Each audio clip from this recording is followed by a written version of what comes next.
திருமதி ஆம்ஸ்ட்ராங் அவர்களை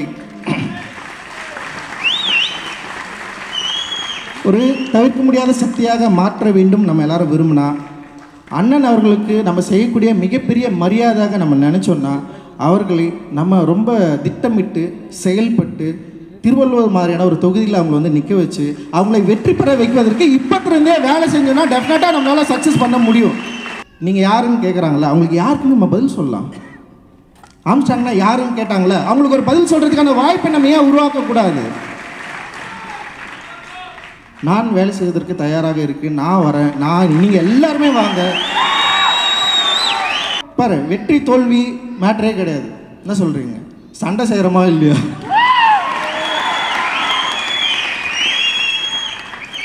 சும்மா நீங்கள் எங்களை எதை கொண்டும் மிரட்ட முடியாது. நான் திருப்பியும் சொல்கிறேன், எதை கொண்டும் மிரட்ட முடியாது, எதை கொண்டும் எங்களை விலைக்கு வாங்க முடியாது. நாங்கள் விலைக்கு போகாதவர்கள்.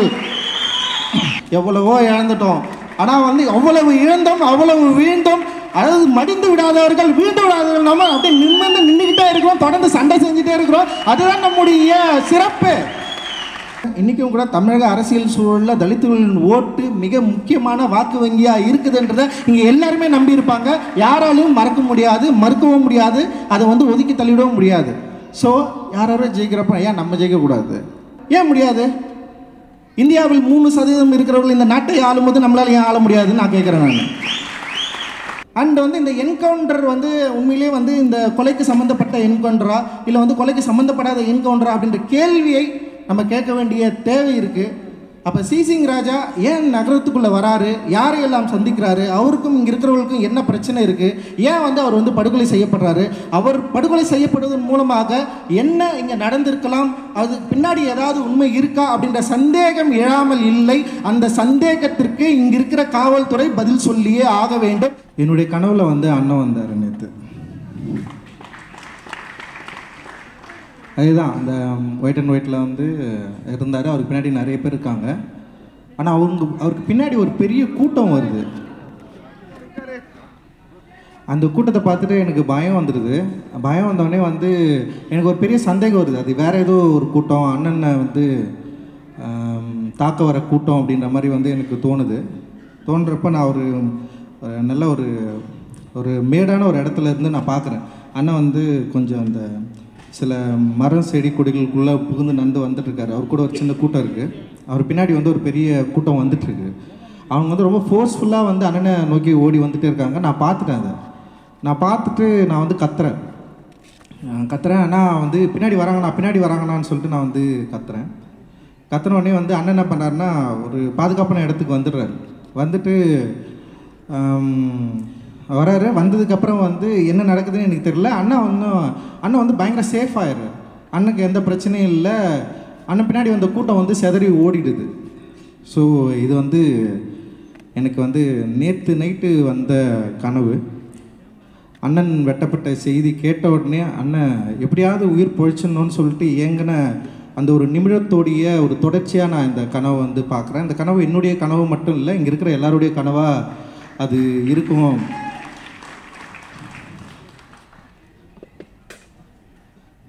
அண்ணன் நம்மிடையே இல்லை.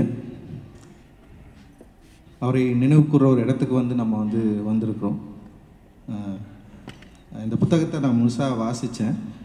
ஆக்சுவலி வந்து இது நமக்கு தெரிந்த அண்ணன் இதுக்குள்ளே இருக்காரு. அண்ணனை பற்றி தெரியாத சில வன்மவாதிகளுக்கு இந்த புத்தகத்தை நம்ம வந்து பரிசீலிக்கணும் அப்படின்னு நான் நினைக்கிறேன்.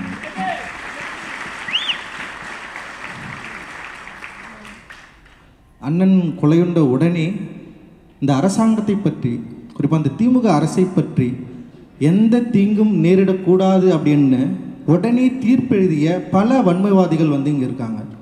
அந்த வன்மவாதிகள் அவர்களுடைய தீர்ப்பில் ஒரு ரவுடி இறந்ததுக்கா இவ்வளோ பிரச்சனை, ஒரு ரவுடி இறந்ததாக வந்து இங்கே வந்து சட்டம் ஒழுங்கு சீர்கெட்டு போச்சு அப்படின்ற பல குரல்களை எழுப்பின அந்த வன்மவாதிகளுக்கு நிச்சயமாக இந்த அண்ணனை பற்றி தெரிந்திருக்க வாய்ப்பில்லை. இந்த அண்ணனை அவர்களுக்கு நம்ம வந்து அறிமுகப்படுத்த வேண்டிய தேவை நமக்கு இருக்குதுன்னு நான் நினைக்கிறேன். நமக்கு இந்த புத்தகத்தை கொடுத்து அவர் என்னெல்லாம் செஞ்சுருக்காரு, அவருடைய சாதனைகள் என்ன, ரொம்ப சைலண்ட்டாக எவ்வளோ பெரிய வேலையை செஞ்சுருக்காரு. இங்கே இருக்கிற பெரும் மதிப்புக்குரிய நிறைய கட்சிகள் இருக்குது, நிறைய பவர்ஃபுல்லான கட்சிகள் இருக்குது, நிறைய தலித் மூமெண்ட்ஸ் இருக்குது. அந்த மூமெண்ட்ஸோடு சேர்ந்து ரொம்ப சைலண்ட்டாக மிகப்பெரிய வேலைகளை வந்து அவர் செஞ்சு முடிச்சிருக்காரு. அது ரொம்ப சாதாரண விஷயம் கிடையாது அப்படின்றத வந்து அவங்க வந்து தெரிஞ்சுக்கணும். ஆனால் இது மூலமாக அவங்க திருப்தி அடைவாங்களான்னு எனக்கு தெரியல. ஏன்னா நமக்கு சம்மந்தமே இல்லாத, அதாவது தோழமை உணர்வோடு இருந்த நிறைய யூடியூபர்ஸ் கூட வந்து அந்த இடத்துல வந்து ரொம்ப பெரிய மௌனத்தை காத்தாங்க. அவர் வந்து அவர்களுக்கு எப்படி இவர் கொல்லப்பட வேண்டியவராக தெரிஞ்சாருன்றது வந்து ஒரு பெரிய சந்தேகம் இருந்தது. இந்த அரசின் சட்ட ஒழுங்கு சீராக இருக்கிறது அப்படின்றத காப்பாற்றுவதற்காக எல்லா யூடியூபர்ஸும் வந்து அண்ணன் மேலே மிகப்பெரிய பழியையும் குற்றமும் சுமத்தி அவர் ரொம்ப மோசமாக வந்து சித்தரிச்சுட்டே இருந்தாங்க. அதுக்கப்புறம் நம்ம எல்லாருமே வந்து பேச ஆரம்பித்தோம், சமூக வலைதளங்களில் பேச ஆரம்பித்தோம். அதுக்கப்புறம் வந்து அவர் பேசின காணொலிகள் நிறைய மக்களை போய்ட்டு ரீச் ஆச்சு. நிறைய பேர் பார்த்துட்டு இவர் தானான்னு சொல்லிட்டு, இப்படி ஒரு மனிதரா, இப்படி ஒரு நல்லெண்ணம் கொண்டவரா, குறிப்பாக வந்து முரண்பட்ட சாதிகளுக்கிடையே வன்மத்தை விதைக்காமல், வன்முறையை தூண்டாமல் நம்ம எல்லாரும் ஒன்றா இருக்கணும்னு பேசின அவருடைய நிறைய காணொலிகள் வந்து மக்களால் மிகப்பெரிய அளவில் வந்து பாராட்டப்பட்டது. அது நிறைய ஷேர் பண்ணாங்க. நிறைய நண்பர்கள் தோழர்கள் என்கிட்ட வந்து பேசினாங்க. அந்த டைமில் தான் வந்து, இவர் தான் ஆம்ஸ்ட்ராங் அண்ணனா, இப்படிப்பட்டவர் தான் ஆம்ஸ்ட்ராங் அண்ணனா, எங்களுக்கு அவரை பற்றி தெரியாமல் இருந்தது அப்படின்னு சொல்லிட்டு அதுக்கப்புறம் நம்ம தோழர்கள் நிறைய பேர் பேசினது மூலமாக ஒரு பெரிய ஒரு பாய்ச்சல் நிகழ்ந்தது. அது அந்த ஏற்கனவே அண்ணன் மறைவை ஒட்டி அவருடைய இறப்பை ஒட்டி பேசப்பட்ட கருத்துக்களுக்கு ஒரு பதில் கருத்தாக அது அமைஞ்சது. அந்த அமைஞ்சதன் அடிப்படையில் எப்படி வந்து தமிழக காவல்துறை வந்து உடனடியாக ஒரு தீர்ப்பை எழுதினாங்கல்ல, இது வந்து ஆற்காடு சுரேஷுடைய படுகொலைக்கு வந்து எதிர்படுகொலை அப்படின்னு சொல்லிட்டு உடனடியாக இது வந்து ரவுடிகளுடைய சண்டை அப்படின்னு சொல்லிட்டு தீர்ப்பு எழுதினாங்கல்ல, அப்படி இல்லை, இதுக்கு பின்னாடி ஏதோ ஒரு மறைமுக திட்டம் இருக்குது, ஒரு பெரிய செயல் திட்டம் இருக்குது. அந்த செயல் திட்டத்தின் அடிப்படையில் தான், அரசியல் காரணங்களுக்காக தானே அண்ணன் படுகொலை செய்யப்பட்டிருக்கிறார் அப்படின்னு நம்ம பேசினதுக்கு அப்புறமும் அதை பற்றி புரிந்து கொள்ளாதவர்கள் அதன் பிறகு தலைமையேற்ற திரு அருண் அவர்களுடைய தலைமையில், கமிஷனரோட தலைமையில் ஒரு விசாரணை தொடங்கினதுக்கப்புறம் இந்த கொலைக்கு பின்னாடி பல திட்டங்கள் இருந்ததை அவங்க வந்து கொண்டு வந்தாங்க. அண்ட் அதோட பெரிய விசாரணை வளையத்துக்குள்ளே பல பேர் உள்ளே வந்தாங்க. டெய்லி ஒவ்வொருத்தர் வந்துட்டே இருந்தாங்க. யாரா இது, இவ்வளோ பேர் இருக்காங்க, அவர் தெருவிலிருந்து ஒருத்தர் வராரு, அங்கேருந்து ஒருத்தர் வரான், இங்கேருந்து ஒருத்தர், வழக்கறிஞர்கள் வராங்க, எக்கச்சக்கமான பேர் லிஸ்ட்டு வந்துகிட்டே இருக்குது. கிட்டத்தட்ட இன்றைக்கி வரைக்கும் லிஸ்ட்டு முடியவே இல்லை. இப்போ கிடச்சிருக்கிற லிஸ்ட் வரைக்கும் வந்து கிட்டத்தட்ட பார்த்தா ஒரு 27க்கு மேலே வந்து வந்திருக்கு. ஸோ இதுதான் வந்து நிரந்தரமானதா, இதுதான் சரியானதா அப்படின்றதுலையும் வந்து நம்ம விவாதிக்க வேண்டிய தேவை இருக்குது அப்படின்னு நான் நினைக்கிறேன். ஸோ நான் அந்த 16 பக்கம் அந்த அறிக்கையை நான் வந்து படித்தது மூலமாக அது என்ன எனக்கு தோணுச்சு. அப்புறம் நம்ம வந்து போயிட்டு வந்து கமிஷனரை சந்தித்தது மூலமாக, சில போலீஸ் அதிகாரிகளை வந்து சந்தித்தது மூலமாக அவர்கள் இந்த வழக்கை எப்படி பார்த்தாங்க, எப்படி பார்க்குறாங்க, அவர்களுக்கு வந்து ஏதோ ஒரு வகையில் 2 நடந்திருக்கு. ஒன்று வந்து ஒரு ஒரு ஒரு சீரிய விசாரணை நடந்திருக்கு. இன்னொரு இடத்துல வந்து தங்களுக்கு அனுகூலமான ஒரு ஸ்கிரிப்டை, தங்களுக்கு அனுகூலமான ஒரு என்ன சொல்கிறது, ஒரு விசாரணை வளையத்தை இதுதான் வந்து அவங்களுடைய கடைசி அறிக்கையாக வந்து கொடுத்துருக்கதா நான் வந்து பார்க்குறேன். இதற்கு பின்னாடி விடுபட்டு போயிருக்கிறத நான் சில விஷயங்களை வந்து நான் வந்து நம்புகிறேன். நம்முடைய தோழர்களை நம்பவும் நினைக்கிறேன். நம்முடைய வழக்கறிஞர் குழு வந்து தயவு செஞ்சு அந்த அறிக்கையை வாங்கி படித்து வந்து இதில் இருக்கிற அவர்கள் விடுபட்டு போன, இல்லை வந்து அவர்கள் விசாரிக்காமல் விட்டு போன, அவர்கள் சில அரசியல் காரணங்களுக்காக சிலதை வந்து உள்ளிழுக்காமல் சிலதை வந்து அப்படியே வந்து வெளியே வச்சுருக்காங்க. ஸோ அதை எல்லாத்தையும் வந்து நம்ம வந்து ஒரு மறு விசாரணைக்கு உட்படுத்த வேண்டிய தேவை நமக்கு இருக்குது அப்படின்னு நான் நினைக்கிறேன். தயவு செய்து இந்த சட்ட போராட்டத்தை நம்ம வந்து பண்ணியே ஆகணும். ஏன்னா அந்த 16 பக்கத்துலேயே பார்த்தீங்கன்னா ஒரு 3 பேரோட அக்கௌண்ட்டில் பெரிய அளவில் தொகை வந்திருக்கு. அந்த பெரிய அளவில் தொகை என்னென்னா, ஒருத்தர் வந்து 1,40,00,000 ஒரு தொகை இருக்குது, ஒருத்தருக்கு 41 லட்ச ரூபா ஒரு தொகை இருக்குது, அப்புறம் 29 லட்ச ரூபா ஒரு தொகை. இது மாதிரி வந்து விதவிதமான வந்து தொகைகள் வந்து பரிமாறப்பட்டிருக்கு, உள்ளே வந்திருக்கு. அதை பற்றி காவல்துறை என்ன சொல்லியிருக்காங்கன்னா, அதில் இதை பற்றிய மேற்படி விசாரணை தொடர்ந்து கொண்டிருப்பதாக அதில் வந்து சொல்லியிருக்காங்க. ஆனால் வந்து 5,000 பக்கங்கள் கொண்ட அந்த விசாரணை அறிக்கையில் அதை பற்றி இருக்குதா அப்படின்னு எனக்கு தெரியல. நம்முடைய தோழர்கள் தான் அதை வந்து தயவு செஞ்சு அதை படித்து வந்து நம்ம வந்து புரிஞ்சுக்கணும் அப்படின்னு நான் நினைக்கிறேன். அண்ட் வந்து இது ஒரு வகையில் காவல்துறைக்கும் இல்லை வந்து இப்போ இந்த படுகொலைக்கும் நிகழ்ந்ததுக்குமான இல்லை வந்து எது உண்மை இல்லை இதில் வந்து குறைந்தபட்ச உண்மைகளை வந்து மட்டுமே மையப்படுத்தி கொண்டு வரப்பட்ட அறிக்கையாகவும் இருக்கலாம் அப்படின்ற ஒரு சந்தேகம் வந்து எனக்கு இருக்குது. அந்த சந்தேகத்தை நம்முடைய தோழர்கள் அவங்களுக்கும் இருந்ததுன்னா டெஃபினட்டாக நம்ம வந்து இதை ரீஅப்பீல் பண்ணி திரும்ப மறு விசாரணைக்கு உட்படுத்தி சட்ட ரீதியான ஒரு போராட்டத்தை நம்ம ரொம்ப ஸ்ட்ராங்காக செய்யணும் அப்படின்னு நான் நினைக்கிறேன். இதில் யாரும் விடுபட்டு விடக்கூடாது அப்படின்றது தான் ரொம்ப ரொம்ப முக்கியமானதா அப்படின்னு நான் நினைக்கிறேன். ஏன்னா சம்மந்தமே இல்லாமல் சிசிங் சேகர் ஏன் சாகணும்னு தெரில, ஏன் என்கவுண்டர் பண்ணணும்னு எனக்கு தெரில. அப்படி என்கவுண்டர் பண்ணப்பட்டு சிசிங் சேகர் அவர் என்கவுண்டர் பண்ணுறப்படுறாரு. அப்படி என்கவுண்டர் பண்ணப்பட்டு அந்த கொலைக்கும் அந்த என்கவுண்டருக்கும் ஆம்ஸ்ட்ராங் கொலைக்கும் எந்த சம்மந்தமும் இல்லைன்னு சொல்கிறாங்க. ஆனால் ஆம்ஸ்ட்ராங்கனுடைய படுகொலை நிகழ்ந்த உடனே முதல்ல வந்த பேர் சிசிங் சேகர் தொடர்பு இருக்கலாம் அப்படின்ற ஒரு பேர் அடிபட்டது. ஆனால் சிசிங் ராஜ். ஸோ அப்படி ஒரு பேர் உள்ளே வருது. ஆனால் அவர் படுகொலை செய்யப்படுறாரு. அண்ட் இந்த என்கவுண்டர் உண்மையிலே இந்த கொலைக்கு சம்மந்தப்பட்ட என்கவுண்டரா இல்லை கொலைக்கு சம்மந்தப்படாத என்கவுண்டரா அப்படின்ற கேள்வியை நம்ம கேட்க வேண்டிய தேவை இருக்குது. அப்போ சிசிங் ராஜா ஏன் நகரத்துக்குள்ளே வராரு, யாரையெல்லாம் சந்திக்கிறாரு, அவருக்கும் இங்கே இருக்கிறவங்களுக்கும் என்ன பிரச்சனை இருக்குது, ஏன் அவர் படுகொலை செய்யப்படுறாரு, அவர் படுகொலை செய்யப்படுவதன் மூலமாக என்ன இங்கே நடந்திருக்கலாம், அது பின்னாடி ஏதாவது உண்மை இருக்கா அப்படின்ற சந்தேகம் எழாமல் இல்லை. அந்த சந்தேகத்திற்கு இங்கே இருக்கிற காவல்துறை பதில் சொல்லியே ஆக வேண்டும். இது எங்களுடைய உரிமை. இதை நீங்கள் உதாசீனப்படுத்தவே முடியாது. எங்களுடைய அடிப்படை உரிமை. நாங்கள் இழந்திருக்கிறோம் எங்கள் தலைவரை, எங்கள் அண்ணனை நாங்கள் இழந்திருக்கிறோம். ஸோ இதில் காவல்துறை ஃபஸ்ட்டு சந்திக்கிறப்ப அவங்க சொன்னாங்க, வெல் ஸ்கிரிப்டட் மர்டர் இது.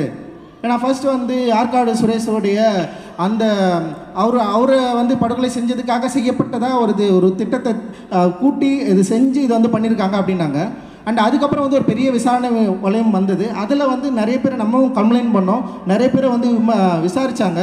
அந்த விசாரித்ததில் ஸோ இது இப்போ வந்திருக்கிறது நமக்கு நம்முடைய இப்போ நம்ம தோழர்கள் நம்முடைய வழக்கறிஞர்கள் எல்லாருமே இருக்காங்க, அண்ணி இருக்காங்க, நிறைய பேர் எல்லாருக்குமே தெரியும் என்ன நடந்ததுன்னு. சில சந்தேகமான விஷயங்கள் நிறைய இருக்குது. அந்த சந்தேகமான விஷயங்களை கூட நம்ம லேசாக விட்டுடாமல் அதற்கு முறையான விசாரணை டெஃபினட்டாக தேவை அப்படின்றதுல நம்ம எல்லோரும் உரிமை, அதாவது பயங்கர ஃபோர்ஸ்ஃபுல்லாக இருக்கணும் அப்படின்னு நான் நினைக்கிறேன். ஏன்னா இதை ரொம்ப சாதாரணமாக விட்டுற முடியாது. இப்போ என்ன எழுதுகிறாங்கன்னா லைக் இந்த இந்த அறிக்கை வெளியே வந்ததுக்கப்புறம் என்ன எழுதிட்டு இருக்காங்கன்னா, அதான் நாங்கள் தான் முன்னாடியே சொன்னல, இது ஒரு ரவுடி கும்பலுக்குள்ளே நடந்த சண்டை. திரும்பவும் அதே வன்மத்தை கக்கக்கூடிய இடத்துல நிற்கிறாங்க. நீங்கள் தான் நீங்கள் டிஎம்கே கவர்மெண்ட்டை நீங்கள் அக்யூஸ் பண்ணீங்க. ஒரு அரசு கிட்டத்தட்ட 2018 இப்போ அதில் ஒன்று இருக்குது, சிவகுமார், மயிலை சிவகுமார் கிட்ட போயிட்டு 18 போயிட்டு பாம்பு வாங்கியிருக்கிறதா ஒரு வார்த்தை வருது. அதில் கிட்டத்தட்ட 18 அங்கேருந்து தொடங்குது. இது அண்ணனை மர்டர் பண்ணணும்னு சொல்லிட்டு ஒரு பெரிய பிளான் நடந்துகிட்டே இருக்குது. அதுவும் சென்னை மாநகரத்தில் நடந்துகிட்ருக்கு. அதுவும் இங்கே இருக்கிற முக்கியமான ஒரு பகுதியில் நடந்துகிட்ருக்கு. அப்போ இங்கே இருக்கிற உளவுத்துறையும் இங்கே இருக்கிற காவல்துறையும் இங்கே இருக்க இவங்களுடைய வேலை என்ன, ஒரு தலைவர்களுக்கு பின்னாடி இவருடைய அச்சுறுத்தல் இருக்குது, அந்த அச்சுறுத்தலை பற்றி அவர்களுடைய யோசனை என்ன, ஏன் இதை பற்றி அவர்கள் யோசிக்கவில்லை அப்படின்ற கேள்வி எழாமல் இல்லை. அந்த கேள்விக்கு அவங்க பதில் சொல்ல வேண்டிய தேவை இருக்கிறதா நான் பார்க்குறேன். இது திருப்பியும் இப்படி ஒரு கேள்வி கேட்கறது மூலமாக நீங்கள் அரசை குற்றம் சாட்டத்தில் திரும்பி நிற்கிறீங்க. இதுக்கு அரசும் இதுக்கும் சம்மந்தப்படல. இது எந்த அரசாக இருந்தாலும், திமுக அரசு இல்லை, அதிமுக அரசாகவே இருந்தாலும் நாங்கள் கேள்வி கேட்பது எப்படி எங்களுடைய ஜனநாயக உரிமை. இந்த உரிமையை நாங்கள் விட்டுக் கொடுப்பதா இல்லை. இதில் மறைந்திருக்கிற பல உண்மைகளை வெளிக்கொண்டு கடைசி வரைக்கும் சட்ட போராட்டம் நம்ம செய்தாக வேண்டிய தேவை இருக்கு. இது பயப்பட வேண்டிய அவசியமே இல்லை. ஏன்னா இதில் நிறைய, அதாவது லைக் இப்போ இதில் எழுதப்பட்டது சிலது தான், ஆனால் எழுதப்படாதது எக்கச்சக்கமாக இருக்குது. அவர் மக்களுக்காக செஞ்ச உதவிகள் அப்படின்றது நிறைய இருக்குது. அண்ட் இன்றைக்கி மதவாதம் பயங்கர ஒரு ஃபெரோசியஸாக இருக்கிறப்போ ஒரு பௌத்த பண்பாட்டு ஒரு மையத்தை உருவாக்கி இவ்வளோ மக்களை பௌத்தத்தை நோக்கி திருப்புறது அப்படின்றது ஒரு சாதாரண விஷயம் கிடையாது. இது ஒரு பெரிய லெகசியை ஏற்கனவே பாபா அம்பேத்கர் இழுத்து விட்ட தேரை இழுத்து கொண்டு போகிற மிக முக்கியமான வேலை. அது அன்னையிலோனே ஸ்டாப் ஆகிடுச்சு இல்லை, அப்படி நிற்குது இல்லை அது. ஸோ நிறைய யோசிக்க வேண்டியது இருக்குது. இந்த யோசனைகளுக்கு அவர்கள் பதில் சொல்லியே ஆகணும். இந்த கேள்வி கேட்பதால் உடனே அரசுக்கு எதிரானவர்கள், இவர்கள் அரசு திட்டமிட்டே இவங்க அட்டாக் பண்ணுறாங்க, இவங்களுக்கு இதே தான் வேலை, இது ரவுடி கும்பலோட சண்டை அப்படின்றது கிடையாது, அப்படி சொல்லி போயிட முடியாது அப்படின்றது தான் எங்களுடைய விவாதம். அதுதான் எங்களுடைய திட்டவட்டமான எண்ணமும் கூட. நீங்கள் பதில் சொல்லியே ஆக வேண்டும். கடைசி வரை நாங்கள் கேள்வி கேட்டுக்கொண்டே இருப்போம்.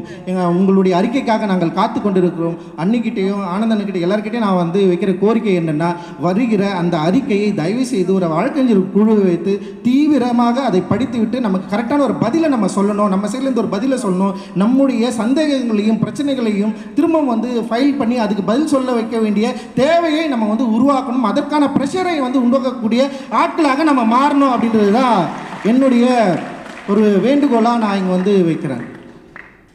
அண்ட் இன்னொரு விருப்பமும் வேண்டுகோளும் நான் வந்து வைக்கிறேன். ஏன்னா பொதுவாக அண்ணன் சம்மந்தப்பட்டவர்கள்கிட்ட நான் பேசிகிட்டே இருக்கிறேன். பேசிகிட்டே இருந்ததில் நிறைய டிஸ்கஷன் வந்து நடந்திருக்கு. அந்த டிஸ்கஷன் என்னென்னா, இப்போ நான் வந்து என்னென்னா சமூக மாற்றம் நிகழ்ந்த உடனே வந்து அரசியல் மாற்றம் நிகழ்ந்துடும் அப்படின்னு வந்து நான் கொஞ்சம் பேசிகிட்டே இருப்பேன். அண்ட் அண்ணன் கூட இருக்கிறவங்க நிறைய பேர் வந்து ஃபைட் பண்ணி, இல்லை அரசியல் மாற்றம் தான் ஃபஸ்ட்டு, அதுக்கப்புறம் சமூக மாற்றம் அப்படின்னு சொல்லுவாங்க. பாபா சாஹேப் அம்பேத்கர் வந்து அரசியல் மாற்றமும் சமூக மாற்றமும் வந்து வேறு பாதை இல்லை, ஒரு வழி பாதை, 2 பாதையும் போயிட்டு தான் நம்ம வந்து அதை சேஞ்ச் பண்ண முடியும் அப்படின்னு சொல்கிறாரு. ஆனால் அரசியல் ரீதியான மாற்றத்தை உருவாக்க நம்ம என்ன பண்ண போகிறோம் அப்படின்றது வந்து ரொம்ப முக்கியமானதாக நான் வந்து பார்க்குறேன். ஸோ இங்கே பகுஜன் சமாஜ் கட்சி தோழர்கள் நிறைய பேர் இருக்கிறீங்க. அண்ட் வந்து நிறைய பகுதிகளில் நம்ம வந்து இருக்கிறோம். ஸோ நம்ம வந்து ஒரு டார்கெட்டோடைய ஒரு திட்டத்தோட நம்முடைய இந்த 2026 அரசியலை நம்ம வந்து பார்க்கணும் அப்படின்னு நான் நினைக்கிறேன். ஸோ அது வந்து நம்முடைய அண்ணனுக்கு செய்கிற காணிக்கையாக, நம்ம அண்ணன் விரும்பியதை செய்கிற ஆட்களாக நம்ம மாறுவதற்கான ஒரு வாய்ப்பு நமக்கு வந்து இருக்கு. அந்த வாய்ப்பு என்னன்னா, திருமதி ஆம்ஸ்ட்ராங் அவர்களை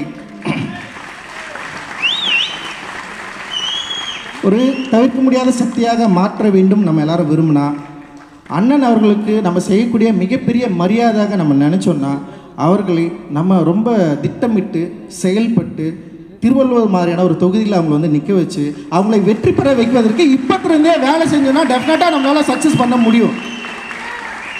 ஏற்கனவே நான் என்ன சொல்கிறேன், ஏற்கனவே நம்முடைய அண்ணன்கள் தாத்தாக்கள் நம்முடைய நிறைய பேர் வந்து தனித்து நின்று வெற்றி பெற்ற வரலாறு நமக்கு இருக்குது. அதுவும் வட மாவட்டத்தில் நமக்கு அந்த வரலாறு இருக்குது. அந்த வரலாறை மீள் உருவாக்கம் செய்வதற்கான ஒரு வாய்ப்பை நம்ம ஏன் உருவாக்கக்கூடாது? இங்கே தயவு செஞ்சு யோசிங்க. இங்கே இருக்கிற எல்லாருமே போயிட்டு ஒரு தொகுதி டார்கெட் பண்ணி ஒர்க் பண்ணலாம். நீங்கள் யாருன்னு கேட்குறாங்களா, அவங்களுக்கு யாருக்குன்னு நம்ம பதில் சொல்லலாம். ஆம்ஸ்ட்ராங்னா யாருன்னு கேட்டாங்களே, அவங்களுக்கு ஒரு பதில் சொல்கிறதுக்கான வாய்ப்பை நம்ம ஏன் உருவாக்கக்கூடாது? நான் வேலை செய்வதற்கு தயாராக இருக்கு, நான் வரேன், நீங்கள் எல்லாருமே வாங்க.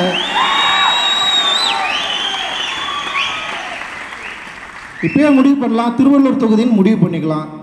ஓகேவா? இறங்கலாம்.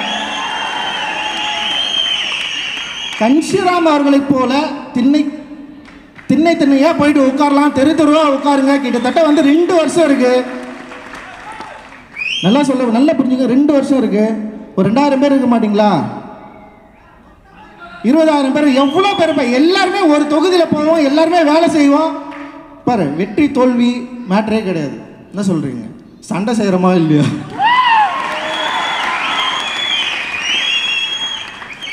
சும்மா நீங்கள் எங்களை எதை கொண்டும் மிரட்ட முடியாது. நான் திருப்பியும் சொல்கிறேன், எதை கொண்டும் மிரட்ட முடியாது, எதை கொண்டும் எங்களை விலைக்கு வாங்க முடியாது. நாங்கள் விலை போகாதவர்கள். அதனால்தான் சொல்கிறாரு கன்ஷிராம் வந்து கைக்கூலிகளின் காலம்னு ஒரு புத்தகம் இருக்குது. எல்லாம் தயவு செஞ்சு படிச்சிருங்க. கைக்கூலிகள் வந்து எங்கே இருக்கிறாங்க, என்ன பண்ணுறாங்க, என்ன பண்ணிகிட்டு இருக்காங்கன்னு சொல்லிட்டு பயங்கர கிளியராக பேசியிருக்காரு. ஸோ கன்ஷிராம் வழியில் வந்த நீங்கள் கைக்கூலியாக மாறாமல் இருப்பதற்கு ஒரு மிக அற்புதமான திட்டத்தை நம்ம உருவாக்க வேண்டியது இருக்குது. அந்த திட்டம் என்னவென்றால், திருமதி ஆம்ஸ்ட்ராங் அவர்களை வெற்றி பெற வைத்து சட்டமன்றத்தில் அனுப்புவது தான். அது நம்முடைய திட்டமாக இருக்க வேண்டும். அவங்க வரமாட்டேன்லாம் சொல்லுவாங்க, ஆனால் அதை பற்றி நம்ம கவலைப்பட வேணாம். தயவு செஞ்சு அவங்க வந்து வரணும். அண்ணி வந்து நீங்கள் வரணும், நீங்கள் வந்து நிற்கணும், நீங்கள் வெற்றி பெறணும். அந்த வெற்றிக்காக நம்ம எல்லாரும் உழைக்க வேண்டிய அவசியமும் தேவை இருக்குது. அண்ணனுக்கு நம்ம செய்ய வேண்டிய அந்த லெகசி இருக்குல்ல. ஆம்ஸ்ட்ராங் அண்ணன் ஒரு ஆள் இருந்தார்ல, பெரம்பூர்னு ஒரு அண்ணன் இருந்தார்ல, எந்த பிரச்சனையாக இருந்தாலும் போனாலும் என்னப்பான்னு கேட்டார்ல, என்ன பிரச்சனைன்னு கேட்டார்ல. ஒரு பிரச்சனைன்னா அவர் நேராக வரணும்னு 10-15 வழக்கறிஞர்கள் அமுச்சு விட்டார்ல, எல்லாரும் பயப்பட வச்சார்ல, அலற விட்டார்ல.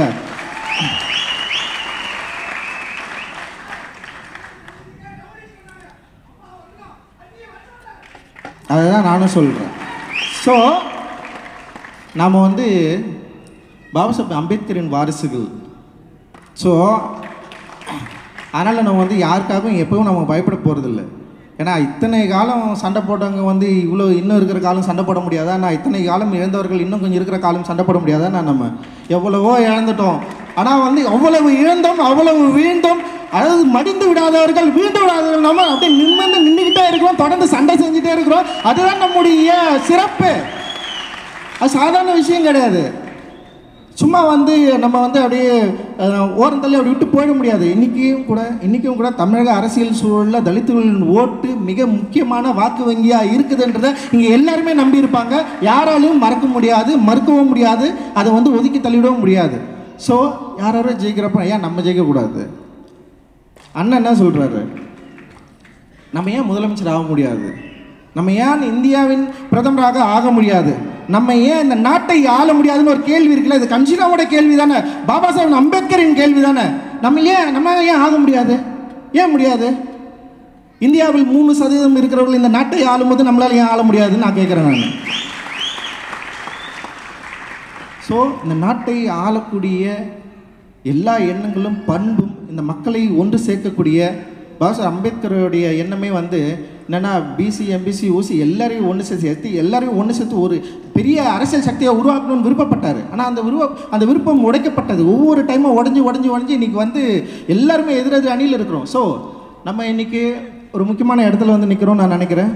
அந்த முக்கியமான இடத்துடைய ஒரு தீர்வா, ஒரு முடிவா 2 விஷயம் எடுத்துக்கலாம். ஒன்று, அண்ணனுடைய படுகொலைக்கு காரணமானவர்கள் யாரும் இந்த சட்ட தண்டனையிலிருந்து விடுபடவே கூடாது. எந்த அரசியல் காரணங்களை கொண்டும், எந்த அரசியல் சலுகைகள் கொண்டும் அவர்கள் தப்பித்து விடக்கூடாது. அந்த யாராக இருந்தாலும் அவர்களை உள்ளே கொண்டு வரத்துக்கு நம்ம தொடர்ந்து ஒரு பெரிய ஒரு ஃபைட்டை வந்து நம்ம பண்ண வேண்டியது இருக்குது. அந்த சட்ட ரீதியான ஒரு போராட்டத்தை நம்ம தொடர்ந்து நிகழ்த்த வேண்டிய தேவை இருக்குது. அதே நேரத்தில் அரசியல் அதிகாரத்தில் நமக்கான பங்கு என்ன, ஆம்ஸ்ட்ராங் அண்ணன் விரும்பிய பங்கு என்ன, அந்த பங்கை, அந்த பிரதிநிதித்துவத்தை, அந்த பவரை உருவாக்க வேண்டிய தேவை நமக்கு இருக்குது. அந்த தேவையின் அடிப்படையில் நம்ம செயல்பட வேண்டிய நமக்கு ஒரு முக்கியமான கடமை இருக்குது. அந்த கடமை திருமதி ஆம்ஸ்ட்ராங் அவர்களை சட்டமன்றத்தில் அனுப்புவது மூலமாக நம்ம வந்து ஆரம்பித்து வைக்கலாம் அப்படின்ற ஒரு வேண்டுகோளோட, ஒரு கட்டளையோட உங்ககிட்ட இருந்து நான் விடைபெறேன். ஜெய் பீம்.